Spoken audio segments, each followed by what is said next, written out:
Okay. Okay, we're good.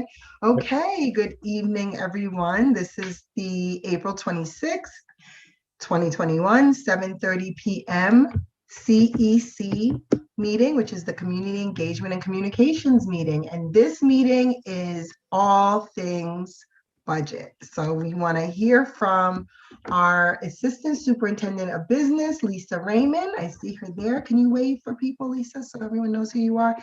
And our Assistant Superintendent for Curriculum and Instruction, Dr. Corey Reynolds. Thank you. And we're going to go over the proposed 2021 budget for the budget vote on May 18th at Woodlands Middle High School. So I'm going to turn this meeting over to Lisa. Many of our committee members submitted questions. So thank you so much. I think we had about 15 different questions, Lisa, and they were all really good. And Lisa is going to answer those questions through the presentation today. And then at the end, if there's additional budget questions, we would love to hear those as well. Our meeting is scheduled for 1 hour, so good luck with that. And I'm going to turn it over to Lisa, okay? And just to let everyone know, everyone should be muted today. And Lisa and Dr. Reynolds are going to speak as needed. And then if there's any questions, just please use the option in the on the bottom here to ask a question, which would be to raise your hand. If you're participating by phone, then you would need to unmute yourself. But hopefully all of your questions will be answered and you won't have to do so. Okay, take it away, Lisa. Okay, thank you. Good evening, everyone. This is the proposed 21-22 budget. We've incorporated your questions into the slides they pertain to and will be answering them at that time. After the Finance and Facility Committee meeting, it was discussed on how to try to explain the process and what we are doing in this year's budget, since it is different than any years in the past. So I've added a couple of slides to this presentation. The first slide is, how is the tax cap calculated? In order to determine the tax levy limit, you need to begin with this current year's tax levy of $61,689,027. To that, you apply the tax base growth factor, which is the increase in the taxable real property in the district due to any changes such as new construction, additions, and improvements. This year for Greenburgh, the tax base growth factor is 1.0089. Next, you add in the payments in lieu of taxes, also known as pilots, since these would have been part of the tax levy, and you subtract the capital cost obligations that the district has this school year. This gives you a total of $62,098,828. To that amount, you apply the Consumer Price Index, or CPI, which is a tool for measuring how the economy as a whole is doing. For the 21-22 school budget, the CPI is 1.23%. Next, you subtract the pilot payments you expect to receive in the 21-22 school year, and then add any available carryover. A district has the option to carry over up to 1.5% of any unused taxes from the previous year. For Greenburgh, this equaled $945,210. Then you add in the expected capital costs for the 21-22 year. This then will give you the tax levy limit, which is the highest allowable tax levy that Greenburgh can propose as part of its annual budget, for which only a simple majority of voters is required. This would be $63,563,886. For the 21-22 school year, the district is proposing a tax levy that is under the limit of $62,453,090, which is a 1.24% increase over this year's levy. The difference between the tax levy we're proposing and the tax levy limit is $1,110,796. The district is proposing an increase, though, of only $764,063, which will keep us under the limit. Next slide, Laser. The district is expected to receive $5,580,208 in state aid for the 21-22 school year, which is an increase of $625,918. Miscellaneous revenues, which include pilot payments, sales tax revenues, health and welfare billing, tuition billing, rental fees, refund of expenditures, and interest income are also expected to increase next year.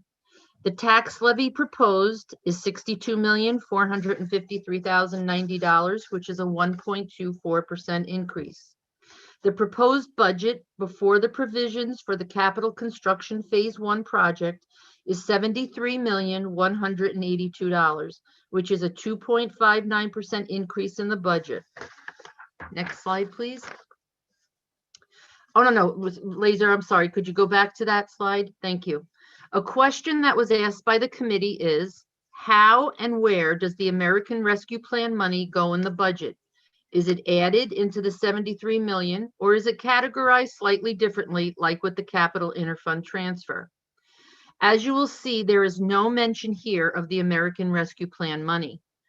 The recording and accounting for these monies are to be done in the federal funds. It is not reflected anywhere in this budget since this is just the general fund. We're still waiting on the application and the guidelines from the state. So how we are going to spend the money and over the time period we will be doing that is still to be determined. Next slide, please. The major expenses broken out by category are the same in most all of the functions that will be explained next. They include salaries and benefits, which is the largest expenditure in any school budget. For Greenburgh, this represents a little more than 70% of the overall budget, which is then followed by transportation, operations and maintenance, BOCES services, and contractual items. You will see from this slide, on the expenditure side, we're balancing it out with the $73,182. Next slide, please. The major expenses can then also be broken down by function. These include general support, instruction, transportation, employee benefits, debt service, and interfund transfers. Next slide. Breaking down these functions, we begin with the general support. The general support function is the portion of the budget for expenses related to the Board of Education, which also includes the district clerk and the district meeting, which is also known as the budget vote, central administration, which is for the superintendent's office and the business functions, operations and maintenance, technology, which includes data processing, and special items such as legal fees, school association dues, judgments and claims, tax refunds, BOCES administrative costs. A question that was asked by the committee is there money in the budget for training of new board members and ongoing training? The answer is yes. Every year, money is budgeted for the mandatory training of new school board members. There is also money budgeted for ongoing trainings, any workshops, and conventions that the board chooses to attend. Another question asked is if we could please explain the decrease in the maintenance budget for our school buildings, specifically on page 9 of the appropriation status report, which was provided on our webpage. After draft 1, we were charged with getting the tax levy under 2%. In order to do so, I went back to the directors asking what we could do. Mr. Falcone said that we could remove from the budget the paving of the bus garage parking lot. Instead, we will continue to make repairs as needed. There are also funds there for contracted costs. Since work will be done through the capital project, Mr. Falcone was confident that we could decrease some of those contractual expenditures since they will be done through the capital construction project. Next slide. The next function is the instruction, which is the largest of all the functions. It includes administration, which is for principals and directors, their offices, professional development and curriculum, regular instruction, special education services, instructional support such as library, education TV, and computer-assisted instruction, and pupil personnel services, which includes attendance, guidance, health services, psychologists, social workers, occupational therapy, physical therapy, speech therapy, extracurricular activities, and athletics. Included here are new positions for a math specialist, an occupational therapist, a high school science teacher, and a secretary. Questions from the committee were, what other codes are for costs related to students who are not attending Greenburgh? The largest expenditure that the district has to budget for those students are for nursing services to private schools in our district. And we also are responsible to pay for health services for Greenburgh students who attend private schools that fall in another public school's jurisdiction. These are all budgeted in the 2815 codes. We also need to provide textbooks, software, hardware, and library books for those students attending private schools. And those can be found in the 2110 codes, which is for regular instruction, 2630 codes, which is for software, 26 for software and hardware, and the 2610 codes for library. The next question was to please discuss the instructional section of the budget and funding that is earmarked for students. And this I will turn over to Dr. Reynolds. Thank you very much, Ms. Raymond, and good evening, everyone. Thank you for spending your time with us this evening. So the proposed budget represents the maintaining of our, can everybody hear me? Thumbs up? Okay. The maintaining of our 2020-2021 staffing. So everyone that we've had in place for 2020 and 2021 will continue to be, well, let me change that wording. Those positions are scheduled to move over into the 2021-22 school year. It also accounts for our supplies and equipment as it relates to the daily instruction of our students. The proposed budget also, as Ms. Raymond stated, includes the addition of a math specialist at the middle high school to meet the needs and the predicted student need of an additional assistant to increase the math instruction as it relates to our students' performance and expected outcomes, specifically because of Algebra 1 and knowing that our students might need some additional help. The current proposal also allows for an additional science teacher at the high school to meet the needs of our student courses as it relates to the survey of our students and their interest in courses for next year. We also have added an additional occupational therapist based on student caseload necessities. And there's an allotment for an additional school secretary, which is not really in the instructional side, but does aid in student instruction because this person would assist in the duties as it relates to the Greenburgh Teachers Federation contract, requiring a secretary to be available for our teachers in one of our buildings. Not considering the proposed budget allocations related to salary or benefits, specifically on slide 4, if we can go back to slide 4, Laser.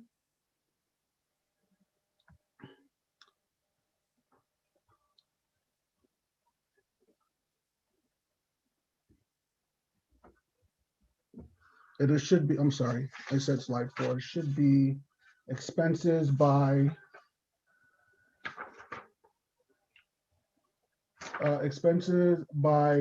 function. I'm sorry, expenses by general student expenses under instruction.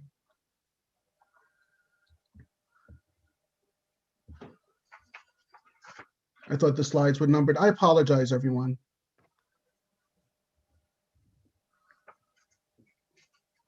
So we are looking for the slide that contains textbooks. That would be the first slide, Laser, that said that one. Nope, by category. By category. There you go. Okay, thank you very much. So if you take a look at this slide, specifically for the line budget, the budget line that says supplies, equipment, and textbooks for students in the coming year, this proposes a 1.91% year-to-year increase between 2021 and 21-22, from $1,178,477 to $1,395,136, or an increase of $216,659. Again, we're paying attention to all of the budget line codes that are presented here in the proposal as it relates to students and instruction. Again, taking away the mindset of salaries and benefits. This slide also exhibits the proposed line item related to tuition. So remembering that we pay tuition for students who are receiving services outside of our school district. These students represent an increase in our proposed budget of about 2.42%, increasing from $1,654,400 to $1,768,940 for an increase of $114,540. Additionally, in order to meet our commitment to the district's one-to-one device program for our students, we're going to move ahead 2 slides. And you'll see in our general support and expenses, our technology budget line. So under technology, we are proposing a budget increase of 3.42% from $624,479 to $645,837, or about $21,358. Please understand that this budget line subsumes our student device purchasing and maintenance for our one-to-one program that we afford to all of our students in the district. Finally, on our next slide, in slide 7, we will pay attention to our regular instruction. And our regular instruction is an increase overall from $16,800,980 to $17,691,011 from year to year. That represents a 5.3% increase, or an increase equivalent to $890,031. Along those same lines, the same is specified for our special education line. And this is a 0.81% increase from year to year for about $80,383. And lastly, we'll look at our instructional support. And here we find a proposed increase of 13.64%, increasing by about $253,542 from $1,858,452 to $2,111,994. The final line item, as it represents instruction for our students, is under pupil personnel. And here we'll see a proposed 1.85% increase for a total of $79,011. So all of these line items, as represented in our proposed budget, relate to our students' instructional services without the accounting of our salaries, benefits, or any of those other items that are maintained in other portions of our budget. Ms. Raymond? Mr. Werner has the question. You're on mute, David. Tell me a little bit about the increase in instructional support. It's a 13% increase? Overall, yes. So when you take a look at, I'm sorry, thank you very much for that question, Mr. Warner. When you take a look at all of our services as it relates to instructional support, as it was outlined in each of the budget line items, that would equate to that total. And Ms. Raymond, correct me if I'm not sharing the right information here. Mr. Werner, are you talking about the regular instruction line or the instructional support line? The instructional support line has a 13.64% increase. Yes, So okay, I understand that all the subtotals add up to it, and the question is, what did we do differently, or is there something that went down and then we're coming back? Right. You know, everyone in person. You know, what is the cause? Okay, so under the instructional support, that is for library, education, TV, and computer assisted instruction. So in this line, we are also making sure and providing a Chromebook or a device for every student, every teacher, and in case or in the event that we would have to go remote again. So this is budgeted here, as well as part of Mr. Ramirez's rotational cycle of equipment. So that is, and it also supports computers being replaced in some classrooms and labs. Which also reflects the increase in the service rate from one year to the next. So that's what a part of the increase is as well. Correct. I also just want to add, if we can hold the questions to the end, because everyone submitted questions already, and I want them to be able to answer those as well. Certainly. Okay, the next question, Dr. Reynolds, is there money allotted for more teaching assistants for K and first grade? So thank you very much. In our current iteration of this budget proposal, there is not money allotted for an increase in our teaching assistants as it relates to our elementary schools. What it is that we have to do is we have to reallocate our current personnel between our elementary schools. So that is a task that the Office of Personnel, along with our elementary school principals, will be undertaking as the remainder of this year takes place. So we would like to have more equitable representation in all of our elementary schools of our teaching assistant staff, but this budget does not include monies to increase our teaching assistant line. I know that the goal eventually and the desire is to have a 1 teaching assistant to 1 kindergarten classroom ratio, along with a 1 teaching assistant to every 2 first grade classroom ratio. This budget does not provide for that, but that is the long-term goal that we are looking to attain. Okay. And the last question for instruction, Dr. Reynolds, would be, please clarify what is happening with Head Start and if it's in the budget for next year. Yes, so thank you very much. Head Start is a grant-funded program. We currently have it represented in our budget proposal for next year. What's currently taking place with Head Start is we are served by the WESCOP organization that provides the grant that is funded to them through the state and the federal grant that help to pay for our 45 seats in the Head Start program. We are considered to be a delegate district, and what that means is we are pretty much a partner with WESCOP.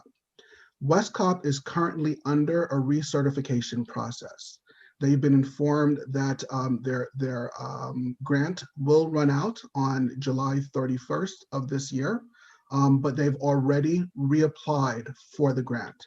They anticipate receiving the grant, and once they do, we would continue with our partnership. In the event that WESCOP does not receive the grant, the Federal Department of Education in New York State has allotted for the 45 seats. So it is an open bid process, and anyone who is determined to be the winner of that bid is required to work with this district to maintain our 45 seats. So Head Start is still represented in our budget. It is not, there is no fear of it disappearing at any point, and we will be maintaining our 45 seats. Okay. Thank you, Dr. Reynolds. Welcome. Next slide, Laser. Lisa, I'm sorry, could you just, I missed what Dr. Reynolds said. I didn't catch what he said in regards to if WESCOP didn't work out, how was it going to be funded? I just missed what he said specifically there. Sure. The federal government in New York State guarantees the maintenance of Head Start programming. So if WESCOP is not awarded the grant, whomever the grant is awarded to must help to maintain our seats. Okay, thank you, Dr. Reynolds. You're welcome. So the next function is pupil transportation. This includes district and contracted transportation. Under district transportation, we budget for the director, his office, the routing software that we use, and the fuel that is provided for the school buses. We pay for the fuel for the school buses instead of the bus company paying for the fuel for one main reason. School districts are tax exempt, and we do not need to pay any of the taxes that are associated with fuel. If the bus company were to pay for the fuel, then they would have to pass on the cost of the taxes that they would have to pay to us. So in turn, the district pays for the fuel, and that is part of the reduction, so to say, of what we pay them monthly. Under contracted transportation, this includes costs for regular routes, special transportation, ECP, athletics, field trips, and after school. Questions that were asked by the committee are, under contracted transportation, can you explain what HDCPD means and why there is a $388,000 increase in that line? HDCPD stands for handicapped. That's the abbreviation that is used in the budget software. And the increase here is because we recategorized some of our transportation under this code, allocating what is public and private placements, so for state aid purposes, so we can maximize our aid. So we just moved it from the contractual transportation code to the handicapped code for state aid purposes. Why is ECP? Another question is, why is ECP $176,000 less? Our director of transportation was able to combine the ECP busing with some private school transportation for efficiency and savings.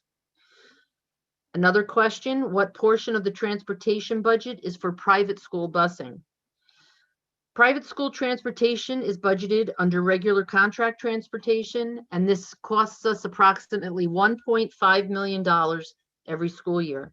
We currently bus to 52 private schools and 19 other schools for special placements. A list of these schools has been provided to the committee chairperson to share with the committee. Another question was, why is transportation increasing by so much? There's a couple reasons for this. For next school year, there will be 2 additional private schools added to the list of 52. And the director of transportation at this time is not sure if these runs can be incorporated into any of the existing runs because of the start times of each school. We knew that this year we were going to be, there was going to be remote learning, and therefore transportation costs were decreased. We are anticipating that we will be in full session in the 21-22 school year and had to budget accordingly for that transportation. And lastly, each year, the contracted transportation can increase by no greater than whatever the CPI is that is released in May. Whatever the CPI for May is that is released in June. And so we have to anticipate that, and we have to use our best judgment on what that will be. All of those factors are part of why this has increased by $312,301. Next slide, please. The employee benefits is the second largest of all of our functions. This is where retirement contributions are budgeted for all employees, either under the employee retirement system or the teacher retirement system. The employee share of Social Security, workers' compensation, life insurance, unemployment insurance, disability, health, and dental insurance, and union welfare expenses. We know that there will be an increase in retirement contributions due to an increase in salaries, and the percentages that each of those agencies will be charging have increased from this school year. And there will be increases in our 2 different health insurance plans. Next slide, please. We've budgeted for a tax anticipation note if needed during the tax collection period. We've budgeted the same for transfer to federal funds as this year. And our transfers to debt service is budgeted at 0 since we've made our last debt service payment in February of this year. We're also budgeting transfer to capital fund, which will help support the proposed capital construction phase 1 project of $1,300,000. Next slide, please. So this is a new slide. In an effort to explain what needs to be done with the existing money in the capital fund, I've created this chart. Throughout the course of the years, money was transferred to the capital fund for various purposes, various different projects. There's money from the repair reserve, money from completed capital projects such as campus consolidation, boiler work that was done in the high school, fire alarm work, and addressing the public address system out at the football field. The interfund capital transfer from past budgets that paid for HVAC improvements and the construction of the 3 playgrounds is also part of these funds here. So the money that is currently available in the capital fund equals $4,459,337. Excuse me.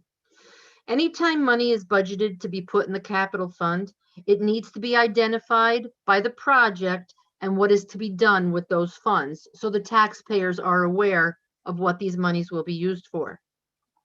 For accounting purposes and to be compliant with the state education rules, we need to transfer this pot of money back to the general fund revenue section, rename it as Capital Construction Phase 1, and transfer it back to the capital fund through the interfund transfer process for the project.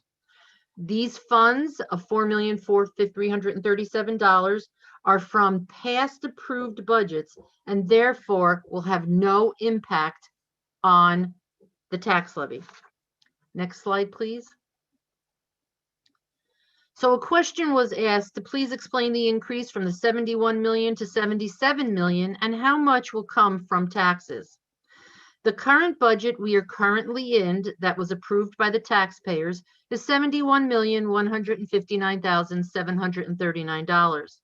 The proposed 21-22 budget increases our spending by $1,840,443 for a proposed budget before the capital interfund transfer of $73,182, which represents a 2.59% increase in the budget. The tax levy of $62.45 million will support this $73 million budget. As previously stated, for accounting purposes and to be compliant with state education rules, we need to transfer the capital fund money of $4.45 million back to the general fund and include it as a capital interfund transfer, which then makes the budget $77,459,519. The increase in the budget of the $4.4 million will have no impact on this tax levy. In addition, I show you the revenue side of the proposed tax levy of $62.45 million, which is a 1.24% increase, state aid, miscellaneous revenues, and appropriated fund balance. These are all the funds that will support the $73,182. No part of the proposed tax levy is supporting the $4.4 million being transferred back to the capital fund. These funds, again, will have no impact on the tax levy since they are existing funds that were part of previous budgets. Next slide, please. So there's another proposition. Oh no, excuse me. Let me just go back. There was one last question, and that was about COVID savings. It said, please clarify how much money we have in COVID savings for this year. As of April 15th, there is approximately $1.49 million in COVID savings. But I preface this to please realize that even though we have these funds, they are being used to help reopen the schools and to make things safe for our students. This figure of $1.49 million is changing daily, though I am sure that there will be savings and money left over at year end. This is an ongoing task. Next slide, please. There's another proposition that will be on the ballot. That is to allow excess funds at the close of the year to be placed in the repair reserve to fund future work. There would be no additional cost to the taxpayers by transferring these excess funds to the reserve. Next slide, please. With a proposed levy of $62.45 million and the most current assessments by the town, which were received on March 9th, the tax rate per 1,000 would be $15.98 or a 5-cent increase. An example being used of an assessment of $495,600, there would be a $23.50 increase in a tax bill. Next slide, please. In addition to presenting a budget, a contingent budget must also be presented.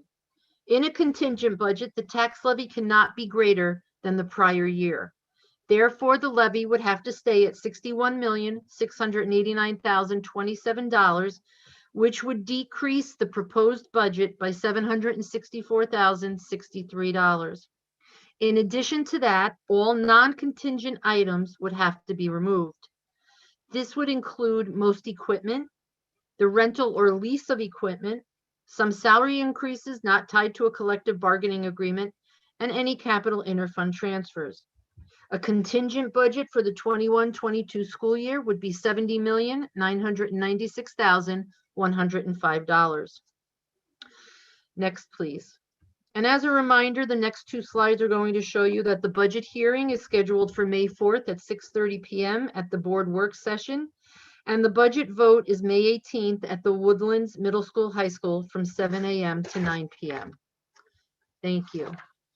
Thank you so much, Ms. Raymond and Dr. Reynolds, and thank everyone for being patient. I did see a question in the chat. I want to read you. I developed 3 questions while I was listening to your presentation as well.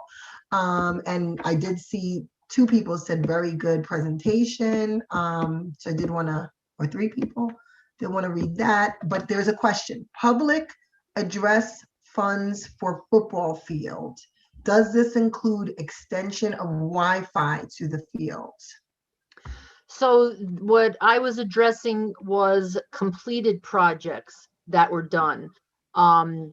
Addressing Wi-Fi at the field, I don't know if that's ever been proposed or if that has ever been addressed, but we could keep that on the list, give it to the Finance and Facilities Committee to add to the list of projects to be done.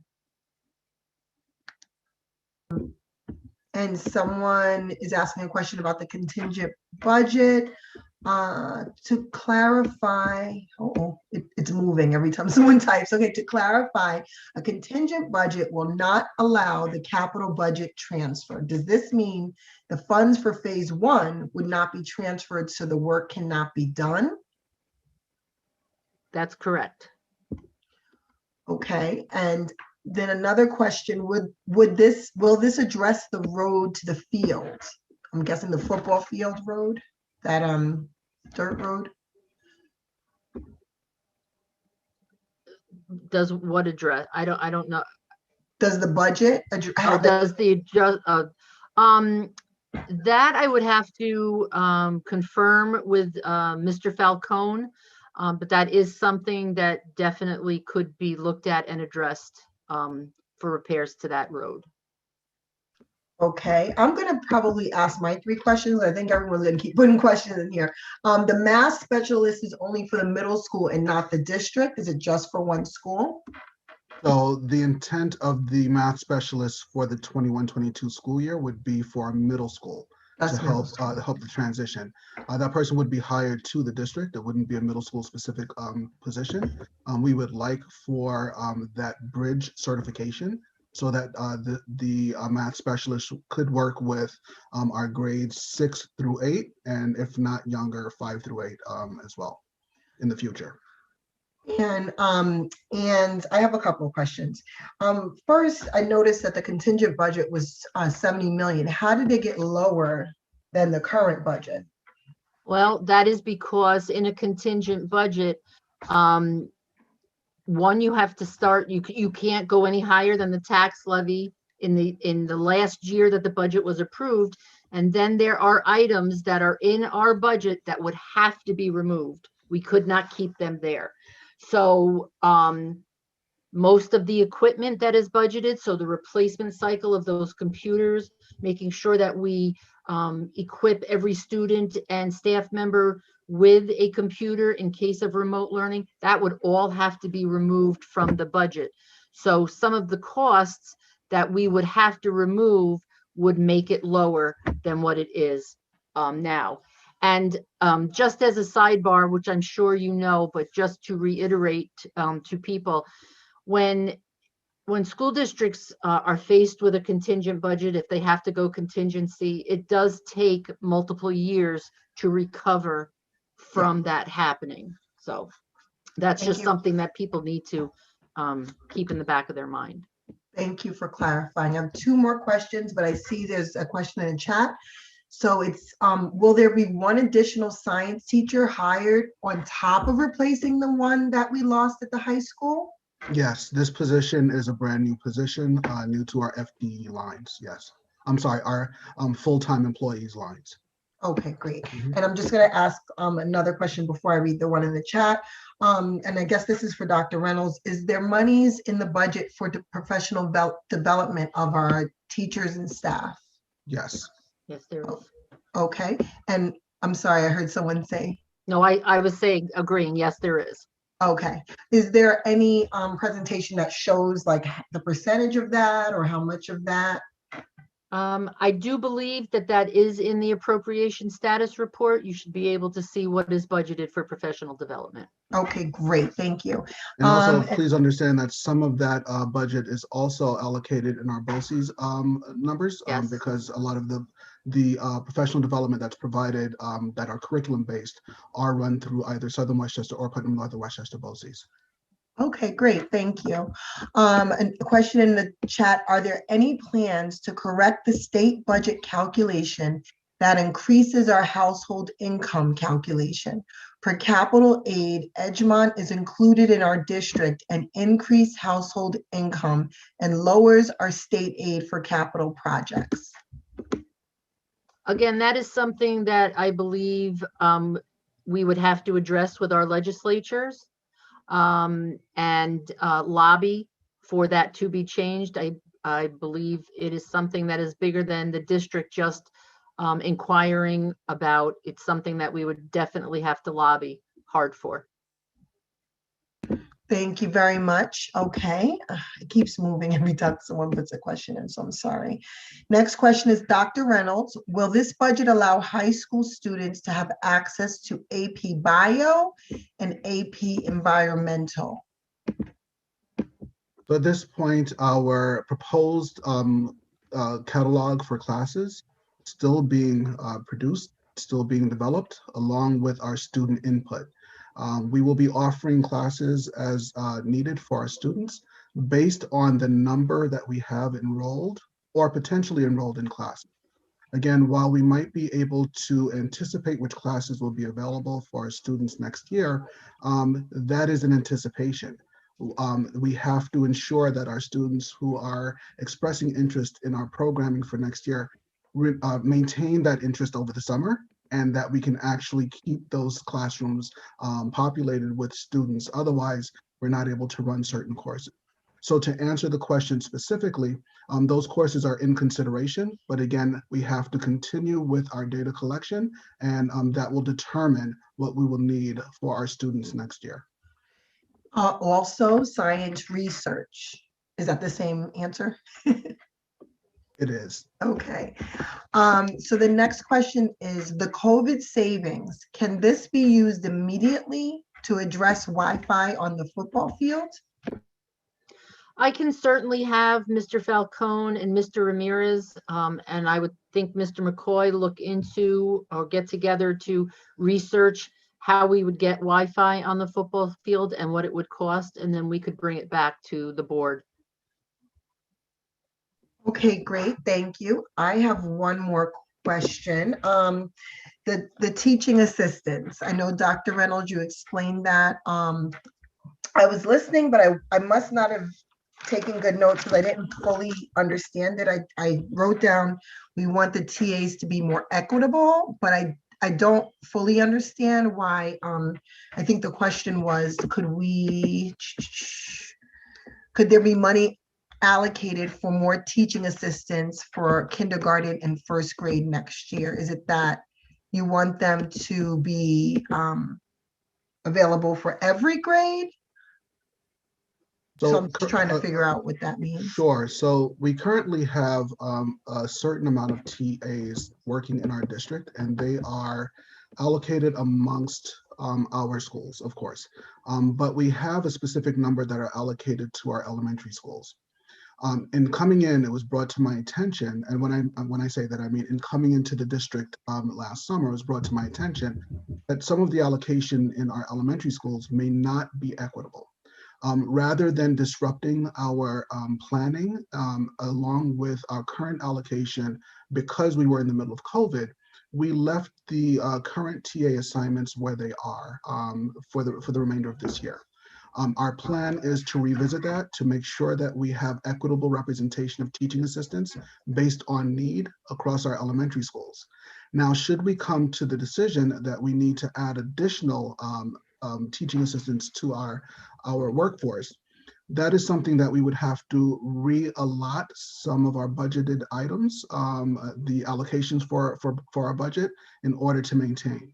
In order to keep our budget at the current percentage as was requested, we were not able to consider additional teaching assistants in a fiscally responsibly manner without going through the process of reallocating based on student and on instructional needs. Okay, great, thank you. And I'm sorry, I have my video off. It's like broken. I can't seem to turn it on anymore. Are there any, I see another question in the chat, sorry. Can we find out if tennis courts at the high school be rehabbed for use? Yes, we definitely can do that. We can consult our architects to find out what that would entail, what that would cost, and if it is at all possible. I do know that there are architect firms out there that specifically address tennis courts, and we could always consult one of them to find what the best course of action would be to get them rehabbed and in better use. Okay, thank you.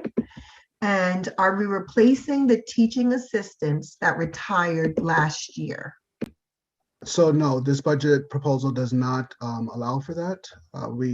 My understanding is that based on the retirements that took place last year, in order for the budget to be approved and passed last year, those numbers were maintained. So this would be the beginning of the process to reinstitute any positions, and that would be a multi-year process. It's not something that we can do in a single year. And I have another question about the TA. So if, you know, at the end of this year, I understand we have COVID savings and we can't be married to that because that's going to change every day. We may need to do things, especially since we brought a lot of children back to school today, and Monday we will bring even more back. So I understand that. But if we get toward the end of the year, June, and we have COVID savings, could we then look at the possibility of replacing those positions or hiring more TAs with the COVID savings? So that's a very good question, and it's something that I would not mind considering with my colleagues, but I want us to be very careful. The key word is sustainability. So our COVID savings are a finite amount of dollars. If we were to elect to use some of those funds to hire new personnel, and if we were not able to incorporate that in a sustainable manner into our budget in years moving forward, last hired, first fired. And that's not something that we want to institute here in Greenburgh, as we're looking for a more secure family environment for our employees. So it's something that we can consider, but it's not something that would be in the best financial or fiscal benefit of those who would be coming into the district. Okay, thank you for clarifying. I have a question, another question. It says COVID savings are being used specifically for, and then there's question marks, and can you please give examples? Certainly.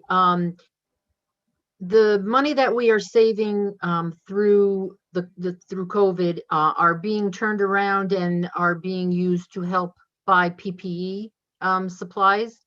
We just recently purchased desk protectors, for lack of a better word, those plastic divider kind of things that are being placed on all student desks to keep them socially distanced between students. We are looking into, right, thank you, the plexiglass. We are researching the air purifiers that we were asked to research for those rooms that may need it. So the money could be used for that. Not all COVID saving money, I don't think would be used or will be spent. So that could be money that would be given back or transferred to the repair reserve at year end.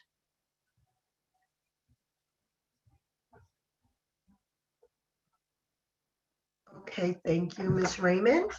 And are there any other questions? It looks like we've gone through our pre-questions. Oh, I got a question again in the chat here. Have GCSD thought about applying for grants for PPE through our corporations in our area? I'm sorry, Ms. Raymond, go ahead. No, go right ahead. Sure, thanking my partner here for being so willing to jump in. Yes, that is a consideration we've had. We have undertaken that process. Please know that it is a lengthy process in order to qualify for any types of donations as it relates to PPE, because oftentimes the PPE that are funded or supplied by corporations have a string attached, number one, or it can be used for promotional purposes. So we have to ensure that we are not promoting any one business over the other. I would also like to take this opportunity to thank our local Rotary, who have been very gracious in providing to us donations of PPE products for our students. So we are seeking some help from our friends near and far, and the Rotary Club has provided to us PPE in a significant number, not just for our large students or our adults, but also providing to us, I don't want to use the word infant, but the smaller PPE masks for our younger students. So we thank them for that. Okay, thank you. And then there's another question. I thought plexiglass was no longer recommended. And yes, you are 100% correct.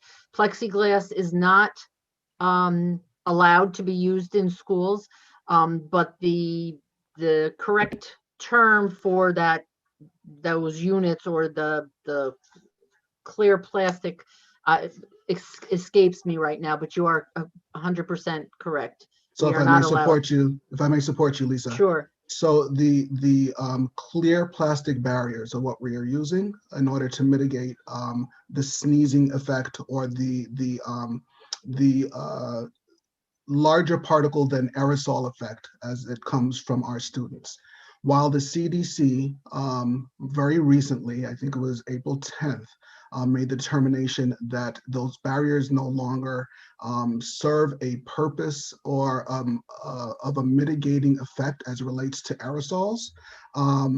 It does help in the sense of safety and security for our students particularly, and you'll still see them being used in businesses, even though the CDC now says that it's no longer applicable in certain situations. To be very honest, we ordered the barriers before the CDC changed their minds. So please know that the updates to the CDC documentation, along with their allowances for mitigating practices, are ever changing. And as a matter of fact, I was just watching one of our news outlets this evening prior to coming to the meeting, and we can expect through Dr. Fauci an update to the CDC requirements in the very near future. So these are ongoing. Because we ordered those barriers, we wanted to put them to use. Not only does it help, like I said, to mitigate any erroneous sneezes or anything along those lines, it helps to remind the children not to reach across or extend beyond their space. So it does offer some sense of a mitigating practice, even though it might not be for the use that was originally intended with the help of the CDC.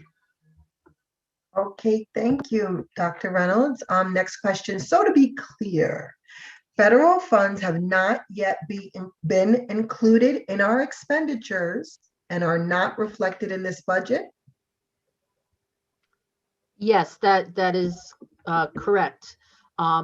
Federal funds are not budgeted in the budget that is proposed to the taxpayers because what is proposed is the general fund. While federal funds have to stay separately in just the federal funds. And as we're waiting for the guidelines, part of what we have read so far is that you can use this money over a 3-year period if you so choose to do so. Will the community, I don't believe that the community will vote on the appropriation of those funds, but the community or a group, a committee will have input on the use of what the funds can be used for. Okay, great, thank you. Oh, okay. Since March 9th, okay, that's not a question, sorry. Are we buying disinfectant wipes for all classrooms for teachers to use on their desks? I know that we do buy disinfectant wipes, and I do know they are being used in various different areas of the school. Whether we're providing them for all classrooms, I'm unsure of that. I would have to check with Mr. Falcone just to be sure.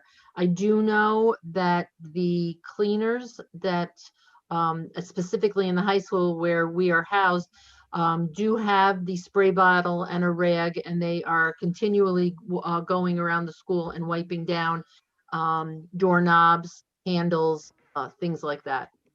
Okay, and that was the next. If I may add to that, please know that the spray bottles contain liquids that are OSHA approved.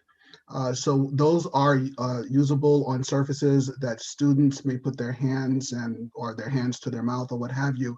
So it's safer for students than using the disinfecting wipes that are commercial.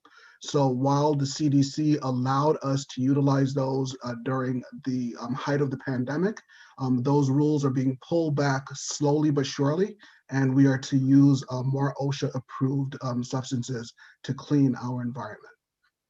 Okay, thank you. Will we receive a credit for our purchasing supplies that are no longer needed? If we are able to return those supplies, then yes, we will get a credit for whatever is returned. And we're running out of time, just so people know. So we have a couple more questions. I'm going to try to ask them quickly. Thank you for the barriers. Can we use federal funds for Gcsd property development?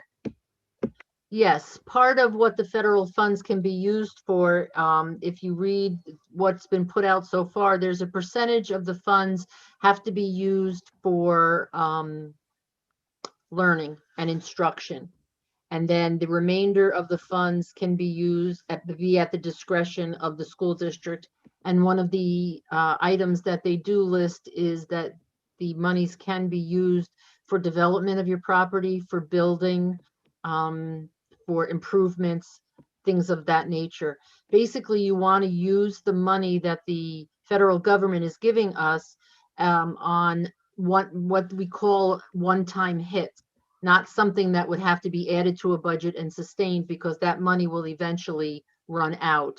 And if we used it for property improvements, for additions, for adding to different buildings, what have you, or for example, a summer program for learning, then those are items that could be a one-time expenditure, which is more encouraged. Okay, well, I'm hearing a lot of thank yous. I'm hearing a lot of excellent presentations. So this is going to conclude our meeting. There's only 2 things that I do need to talk to the rest of our committee about. With Ms. Raymond and with Dr. Reynolds here as well. So one of the things is the Nettie Jackson Extra Mile Award. Antoinette Darden-Cintron, are you still here? She is going to be the Board of Education volunteer that will be on that committee. And the reason why I'm bringing it up is because our next scheduled meeting is not until May 24th, I believe.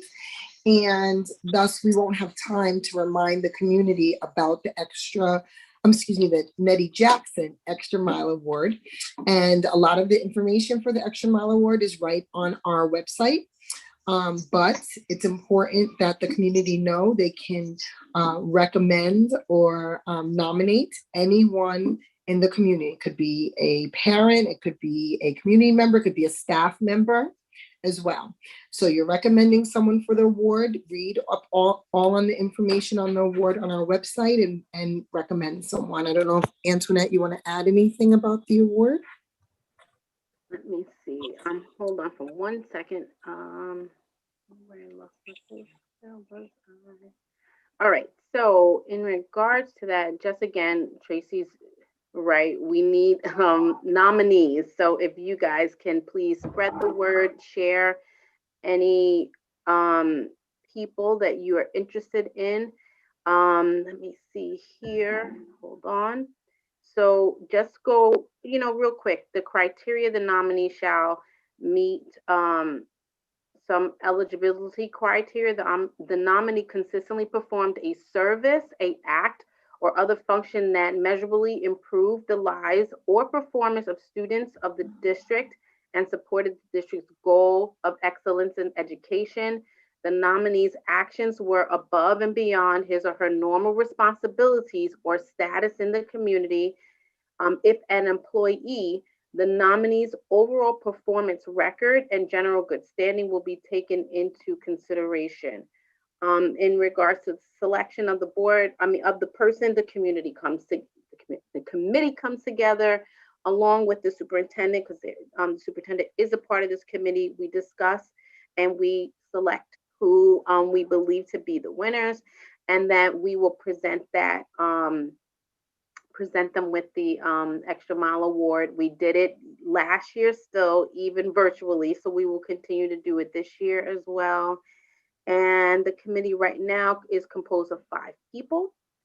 The nominations will be kept confidential also as well, and committee members are ineligible, and then all decision of the committee is final. So that's just to give you a little bit of information in regards to this award. So please, let's go to the website, and if we can start sending your applications in for potential award winners, that would be great. And don't you worry, I saw all the requests in the chat. It will also be emailed. However, it's directly on the website for everyone to see. And I wanted to bring it up verbally just that we don't forget. The second thing that I really need to bring up is that I got quite a bit of emails, phone calls, text messages all weekend regarding the return to school and kind of the rollout and the way in which it happened. So I definitely wanted to bring this up just so that Dr. Reynolds, you're aware, but also because a lot of people on this call actually communicated about it. And one of the requests was actually that it's discussed at the CEC meeting. Already we're 5 minutes over, so we won't be able to discuss that tonight, but the question that needs to come to the committee is whether or not we want to have another meeting. Do we want to have a special meeting of the CEC just to discuss this between now and May 24th, which is our next meeting? Do we want to have a joint meeting with maybe the education committee if that's the concern as well, because it is an educational program? Or do we not want to have a meeting? We just want to kind of address it. You could always come to a board meeting and pose any questions and get direct answers there. So because I was asked to try to bring this up here, I want feedback on whether or not you guys want to have a CEC meeting to discuss this, keeping in mind that we're just a committee. We'd just be having a discussion. Do we want to have a CEC meeting with, the second option, CEC meeting with an education committee, or do people just want to voice their concerns maybe at a board meeting and let the administration and board deal with it then? And please feel free to unmute yourselves and speak your mind, because we will have to end very soon. So there's a bunch of stuff in the chat I'm not going to read. If you have an opinion, please just feel free to unmute yourself. And this is a committee. We can feel free to speak to one another. And I'm going to just ask that we end within the next few minutes. Thanks. Hi, Tracy. This is Deanna Washington. Hi. So my opinion, I put in the chat, I said that we should meet with the educational committee, so you don't have to put another meeting on the agenda. But I do believe that that is a really, really important topic. And I think the community, parents, we just need to have some time around the rollout of it. I think it's just a respectful way of just being able to talk about how we felt about it, maybe, you know, how we could do things a little bit better, and maybe to help the administration, the teachers, and the students with this transition. That's my opinion. Meet with the educational committee.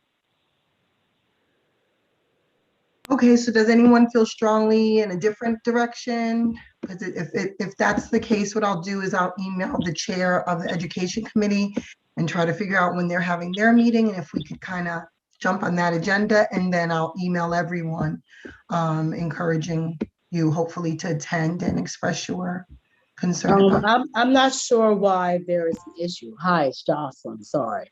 I'm not sure why there's an issue at this point. April 26th, I'm sorry, it's like actually the children coming back full time right now. Is that a fact? So yes, so the kids are back now. Some parents contacted me. I'm sorry if I wasn't clear about that, Ms. Evans. So parents contacted me with concerns on the rollout of the manner in which it happened very fast. I guess there's some issues with some of the elementary schools and classes and how that rolled out as well. So it's probably a little confusing either if you're in the middle high school or if your particular class hadn't had that issue.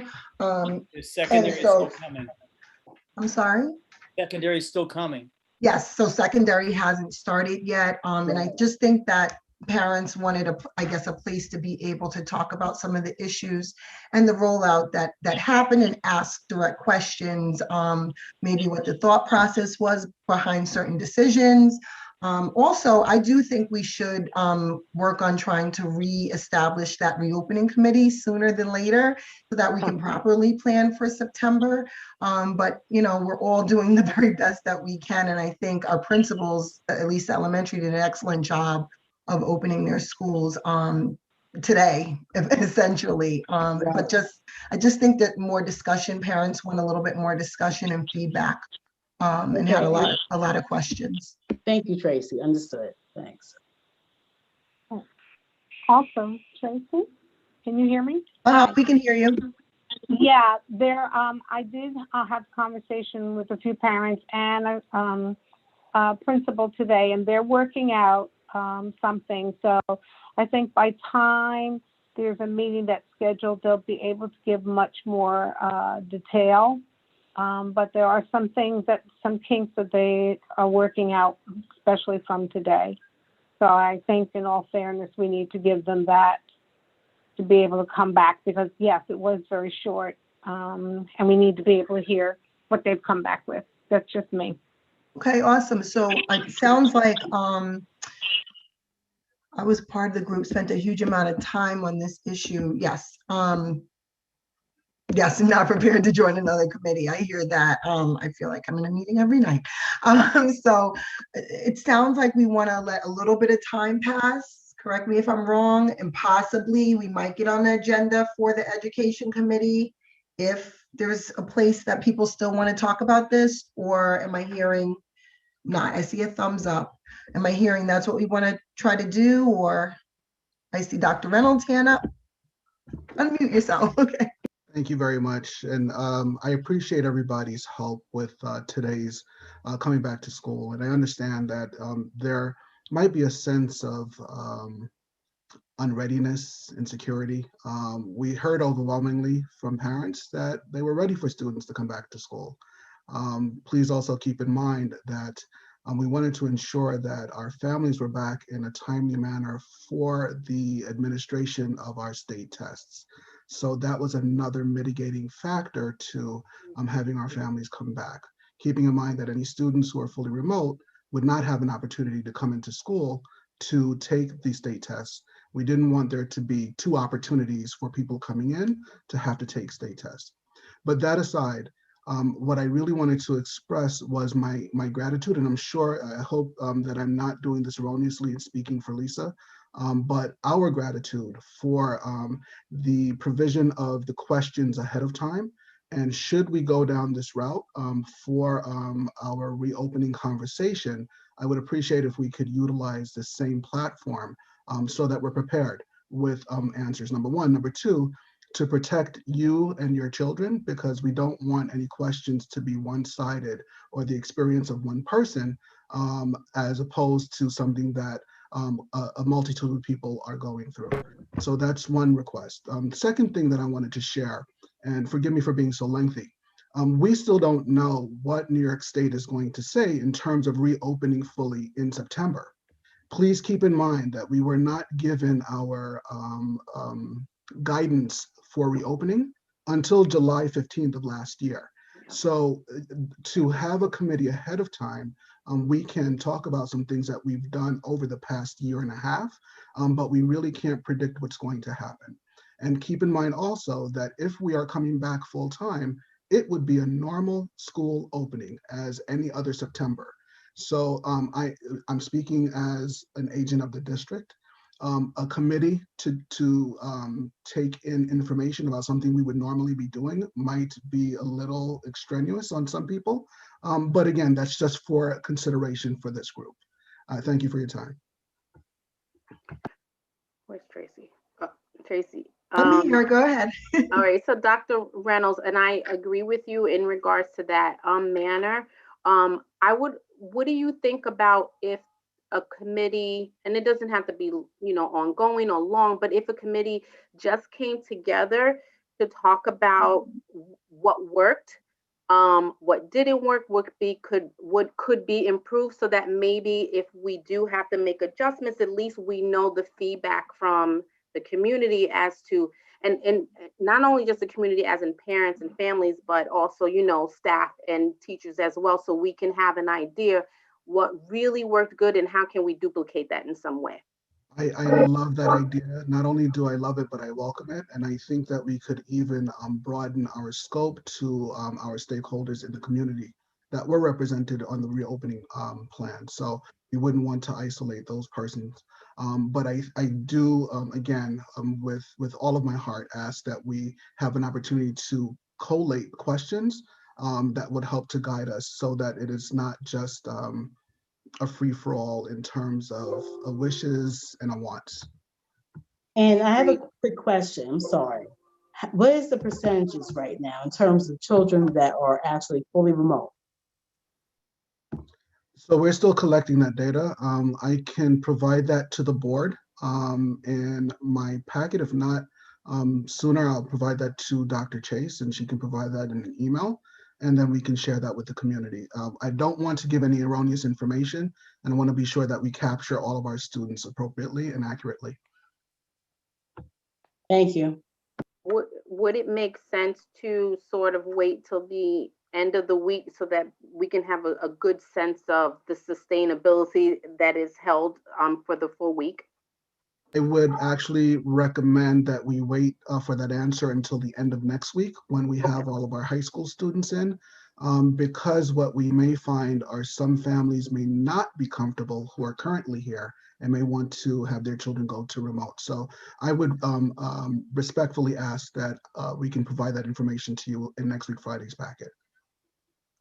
Sounds good to me. See David's hand waving.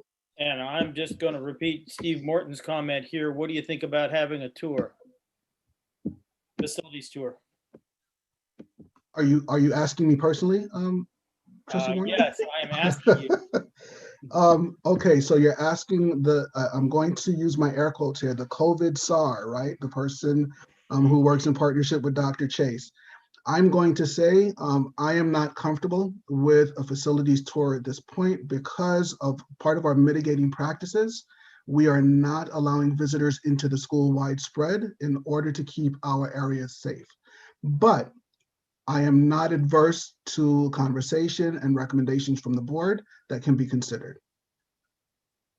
Thank you. Thank you. I know there was a board member that asked for a tour, and I'm still waiting to hear about that, 'cause depending on the day and time, I would love to see. You have to do it before the cleaning cycle.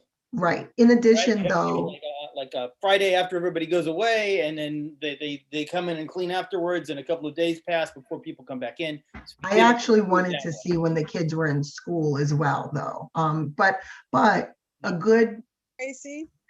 hold on, a good option is maybe a video, you know, to show. I know at one point there were videos kind of to show the different changes and the mitigations that were made in the schools in order to open back in October. When we opened, I'm wondering, you know, maybe if parents could get a video, they might feel a little bit more comfortable to see kind of how things are going, to blur kids' faces if you know, if that's a concern, but just to kind of see the setup with the plexiglass and everything, that might help as well. I'm sorry, I think Ms. Washington was speaking. Yeah, no, I was just gonna, because Dr. Reynolds said he would like some of the questions collated and, you know, so he can be prepared for the next meeting. So I just want to know, how is that information going to get out to the parents so they can submit questions so that when we have the next meeting, we can have, you know, the answers to the questions. So I just wanted to know the process. Okay, good question. So if we are going to try to have, I don't know, Dr. Reynolds, would you guys, I mean, you'll have to obviously talk to Dr. Chase about this topic, but I don't know if you want to discuss it in the board meeting and give a larger presentation, or if you want the CEC to meet up with the education committee and get that information out. I would send out an email just like I did for this meeting, and ask people to get questions back and do it in a committee setting. Do you guys want to discuss that and maybe let us know, and then we'll move from there? And thank you for posing the question. So in my mind, what I anticipated was this conversation would continue at our next board meeting. And when I say continue, it's not for public consumption. Maybe it is a conversation that happens between the board and the superintendent so that we can decide on what options are available and which mode we would use. But I think that the best way to facilitate it would be along the lines of what we had this evening, where if we decide that it's going to be a joint meeting between the EWC and the CEC, then we compile questions through polling of the parents that are willing to provide them. And then we can also take questions in the chat on the evening of the meeting. So I think those are some of the options that I heard, if I am representing that correctly. Well, thank you so much, Dr. Reynolds. We are a little bit over, but we did good, guys. We usually go way over. Thank everyone so much for attending, for sending questions, and I will see you guys May 24th, but I'm sure I'll see all of you way before then. Tracy, And yes, I'm sorry, I got one quick follow-up just to let everyone know here that for the Nettie Jackson Mile Award, it will go out in School Messenger. And Laser, do you think you can also do like something on social media as well? Sure. All right, thank you. okay, great. I was saying good night. Good night, everyone. Thank you. Please stay safe. Good night, everyone. You all.